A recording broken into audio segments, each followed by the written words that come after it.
Hi, this is me Deepika. വക്കാലത്ത് എന്താണെന്ന് ഞാൻ കഴിഞ്ഞ വീഡിയോയിൽ പറഞ്ഞിട്ടുണ്ടായിരുന്നു. ഈ വീഡിയോയിൽ വക്കാലത്ത് എങ്ങനെ നമുക്ക് ഫില്ല് ചെയ്യാമെന്ന് നോക്കാം. ശരിക്കും വക്കാലത്ത് എന്ന് പറഞ്ഞ ഒരു പ്രിന്റഡ് ഫോർമാറ്റ് ആയിരിക്കും.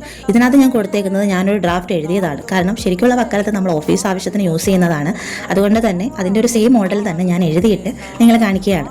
ആദ്യം തന്നെ ഏത് കോടതിയിലാണ് ആ കേസ് ഉള്ളത് അത് പൂരിപ്പിക്കണം. ബിഫോർ ദ ഓണറബിൾ ഏത് കോടതിയാണോ ആ കോടതിയുടെ ഫുൾ ഫോം ആയിട്ട് എഴുതണം. ഒരിക്കലും ഷോർട്ട് ഫോം ആയിട്ട് എഴുതരുത്. ഉദാഹരണത്തിന് CJM കോടതികളാണെങ്കിൽ അവിടെ chief judicial magistrate court Kollam എന്ന് തന്നെ എഴുതണം. അതിന് തൊട്ട് താഴെ dash number dash of dash കൊടുത്തിരിക്കുന്നതിൽ ആദ്യത്തേതിൽ OS ആണെങ്കിൽ OS എന്നും, അതുപോലെ MC ST OPMV അങ്ങനെ കേസ് നമ്പർ ആയിട്ടുള്ളതാണെങ്കിൽ അത് ആദ്യം എഴുതണം. അത് കഴിഞ്ഞ് നമ്പറിന്റെ കോളത്തിൽ കേസ് നമ്പർ എഴുതണം. അത് കഴിഞ്ഞ് ഓഫ് കഴിഞ്ഞ് ഏത് വർഷത്തെ കേസാണോ ആ ഇയർ എഴുതുക. ഒരു എക്സാമ്പിൾ ആയിട്ട് പറയുകയാണെങ്കിൽ ഇപ്പോൾ ഒരു കേസ് നമ്പർ എന്ന് പറയുന്നത് OS അഥവാ ഒറിജിനൽ സ്യൂട്ട് 35/26 ആണെങ്കിൽ ആദ്യമേ OS നമ്പർ 35 ഓഫ് 2026 എന്ന് എഴുതണം. അത് കഴിഞ്ഞ് IV എന്നിടത്ത് ഒരാളെ ഉള്ളൂ എങ്കിൽ V ജസ്റ്റ് ഒന്ന് വെട്ടിയിട്ട് ആ കക്ഷിയുടെ പേരും മുഴുവൻ അഡ്രസ്സും ഏതെങ്കിലും ID പ്രൂഫ് വെച്ചിട്ട് ആധാർ കാർഡോ എന്തെങ്കിലും വെച്ചിട്ട് എഴുതണം. ദെൻ ഉള്ള പാരഗ്രാഫ് പ്രിന്റഡ് ആയിരിക്കും. അതിൽ വക്കീൽ ആരൊക്കെയാണ് എന്ന് വ്യക്തമായി പറഞ്ഞിട്ടുണ്ടാകും. അത് കഴിഞ്ഞ് താഴെ കക്ഷിയുടെ പേരും ഒപ്പും കക്ഷിയെ കൊണ്ട് ഇരിക്കണം.